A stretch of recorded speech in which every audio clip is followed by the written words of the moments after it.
The laughter felt like shards of glass in my ears. Forks clinked, wine glasses tilted, and my father's voice cut through it all. 30 years old, no husband, no kids? What does it feel like to be a failure? His words were coated in mockery, but the sting was deliberate. The others, my cousins, my aunt, laughed like obedient puppets. I didn't laugh. I didn't even flinch. I cut my steak slowly, let the knife glide through the meat. My pulse didn't rise, my hands didn't shake. Because tonight wasn't just dinner. It was the last act of a play I'd been directing for months. I looked up, met his eyes, and said, "What does it feel like that this failure is about to stop paying your bills?" The laughter stopped. 2. It's strange. People assume revenge starts with rage. It doesn't. It starts with silence. 2 years ago, I would have cried. Back then, I was still the obedient daughter, transferring money into his account every month, funding his debts, cleaning up the messes he left behind. Because that's what good daughters do. But last winter, I found the bank statements. Not mine, his. The man who constantly complained about barely surviving had been draining my transfers into a secret account and paying for a woman's apartment, not my mother's, another woman, younger, pretty. My mother knew. She'd known for years. She just stayed quiet because he kept her under financial control. The night I found out, I didn't scream. I closed the laptop, poured myself a drink, and started thinking. 3. I watched him for months, tracked the lies, the dinners he had with old friends that were actually hotel stays, the way he kept borrowing from relatives, knowing I'd always bail him out. I didn't confront him. Instead, I tightened my grip on his reality. I switched all his bills to accounts I controlled. I let him believe the money was flowing freely. I even increased my help just enough to make him comfortable. Because when you take something away suddenly, people fight. But when you let them lean so heavily on you that you become the floor under their feet, when you finally pull it away, they don't fall. They shatter. 4. The plan was simple. By the time I cut him off, everything would already be gone. Step 1, sell the properties I had put under both our names, quietly transferring my share into my sole ownership first. Step 2, redirect all his credit lifelines so that without me, they'd collapse.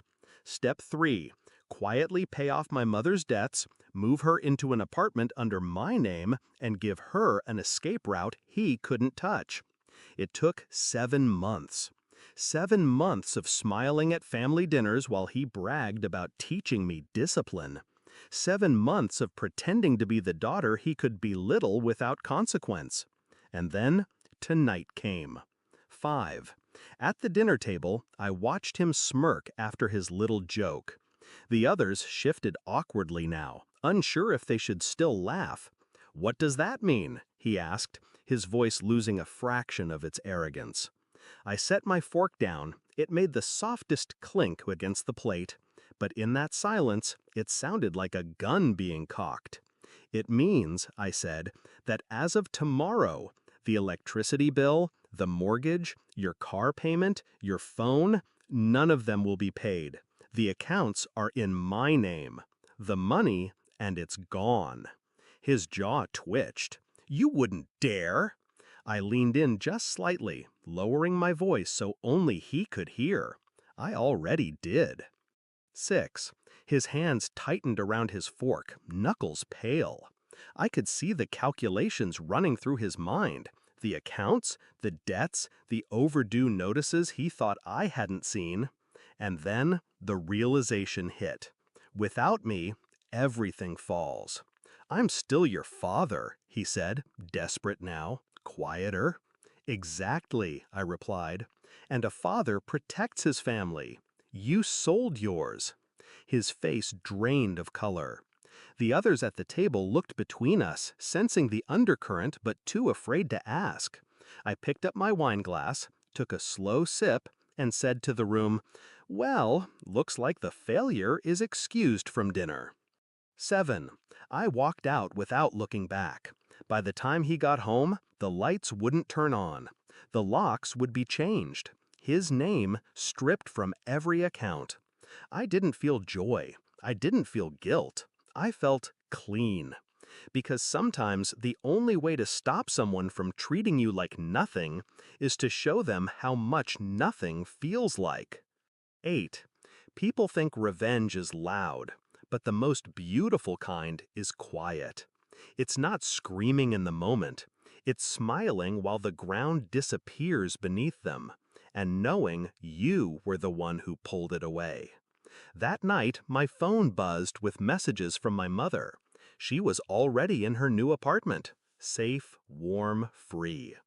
I poured myself another glass of wine and looked out at the city lights. Failure? No. I hadn't lost anything. I'd simply returned what was his.